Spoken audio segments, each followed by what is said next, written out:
issue. And they didn't talk about Obama's immigration policies. It's only when Trump is president. So, yeah, I mean, it shows in a way one of the instructive elements of this is the situational stand of the left.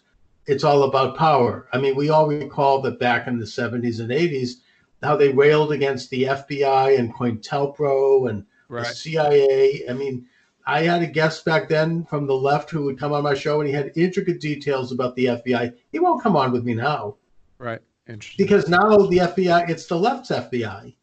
Right. Now you have James Comey, Yeah, and no, I'm these sure other you have. guys. I'm sure you have factions of both inside. I mean, look, you can't go to too many dinner parties and mention the word Donald Trump without seeing the room split in two, and people hate him or love him.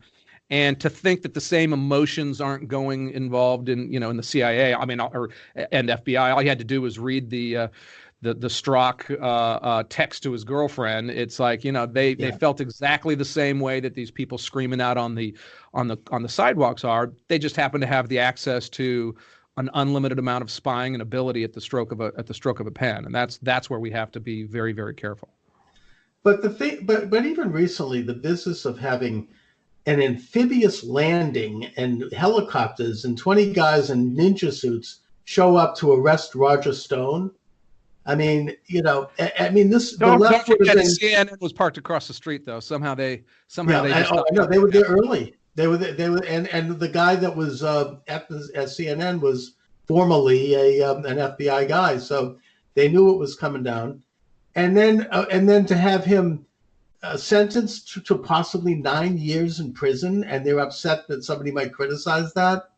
I mean, this is a left that, to my way of thinking, but putting aside the business of the whistleblower, which exposes the deep state, these kind of machinations, I would hope, expose the philosophy, the beliefs of the left, and it is that they don't give a damn about things like civil liberties. As long as it's used, if it's in their hands, they're for the oppression of it.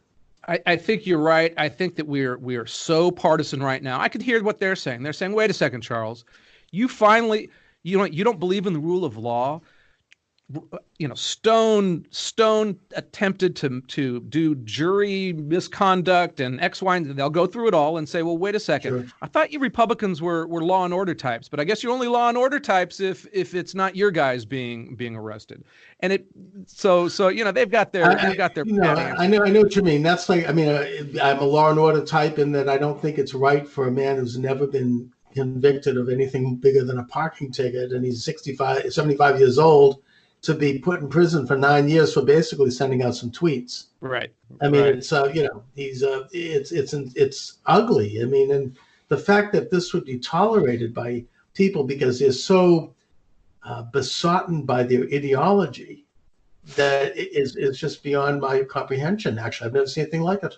So in the last year of Fox, the U.S. attorney in New York, Preet Bharara, he was let go by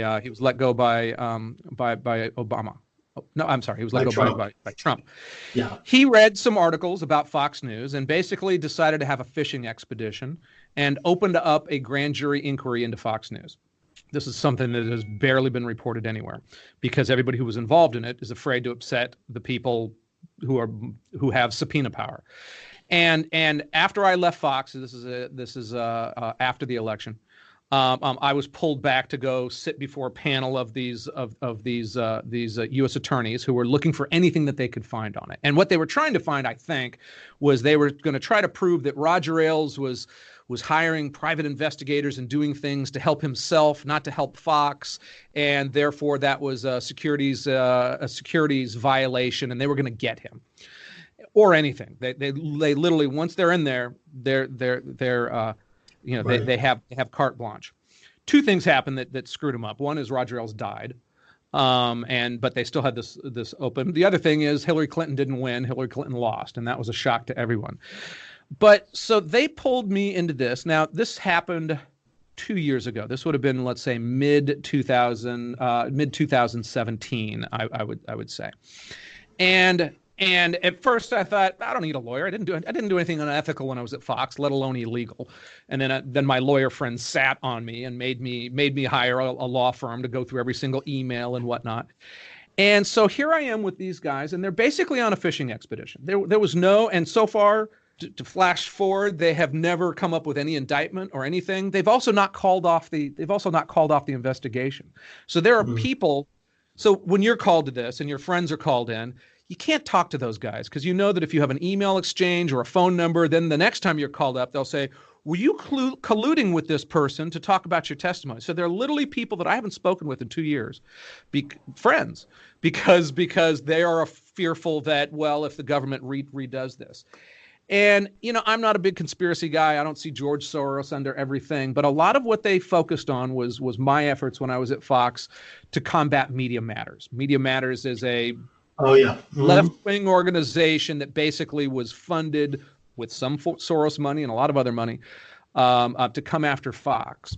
And before I go to New York and sit down in this meeting, I Googled the name of the top prosecutor on this case. And I look at it, and the number 2 Google search was that this guy was a Soros Foundation scholar, that a Soros Foundation actually paid for his law degree at, I think it was at a good big school, so like Yale. I think it was Yale or Harvard. Right. And when I'm sitting in this, and I literally have people who can throw me in jail asking me questions under oath. It's a nerve-wracking thing. There was no crime there. They're fishing for things.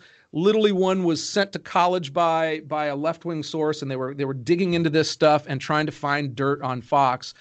And that's what we're seeing more and more is the criminalization of policy. I mean, I told them at one point, I said exactly what I said. I was like, I didn't do anything unethical, let alone illegal. And I've got a feeling that if I reported and our news broadcast was more like MSNBC and CNN, I wouldn't be sitting here under oath and having $1,000 an hour attorneys worried about my future. But they targeted us because they didn't like Fox. They didn't like what we're reporting, and that's a scary game. But that's why when I hear the locker up or all that, I'm like, we start criminalizing politics, and that's not a good road to go down. No, it's not. And boy, I mean, it's. I think that the obvious present example of this is the Mueller group and Trump and the Mueller. They were like a bunch of brown shirts. I mean, they're putting people in prison that had nothing to do with Trump, and even Trump's lawyer. It just was ugly, and it's just something that I think should be instructive to anyone. That's what you do exactly when you don't have an underlying crime that you found. You go the Martha Stewart approach.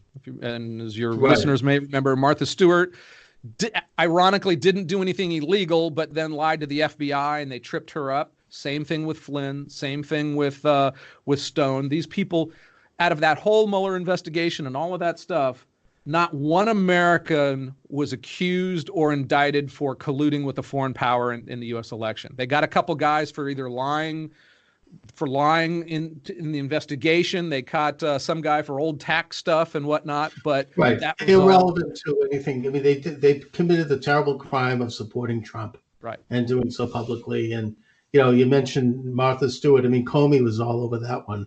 That was his big claim to fame. And look, and they still that's a pelt on their they're the guy who sent Martha Stewart to jail for lying to him. That's on his resume. Right. So you have, then if you criticize them, they'll say, oh, you're criticizing the FBI. Not at all. We're criticizing an element, a rogue element in the FBI that has obviously exceeded its mandate as dictated by Congress when it set it up. And it's not that it's new either. I mean, FBI, J. Edgar Hoover was not exactly easygoing. No, he was as bad, or people forget that the FBI was actively encouraging Martin Luther King to kill himself as they leaked out sex tapes. Right, and then they were putting bugs under his bed. Right. And by the way, that was at the authorization of Robert Kennedy as Attorney General. Wow, Yeah. I did not know that. This was reported in Lawrence Lima's book, The Kennedy Men. Wow. That apparently JFK took Martin Luther King aside the one time he came to the White House, and he said, look, you have these two people around you who are communists, and I want you to fire them. They're not good. I mean, they're a danger.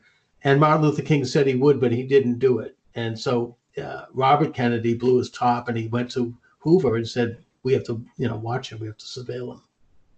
Like Hoover would ever give him the full transcript. Well, anyway, but we're getting into history Sure, here. sure. But I want to bring things up to today as well. I'm trying to do my little part here with this YouTube channel. You're operating on a fairly big platform, doing the same. We thought we were getting involved in a form of media that was supposed to be a free and open expression of ideas and opinions. I mean, I saw the writing on the wall back in 1998 when Hillary Clinton, as First Lady, made a comment about the need to regulate the internet because it was under the guise that they had to remove pornography, which, Right. Of course, has not been touched. It's everywhere. Right.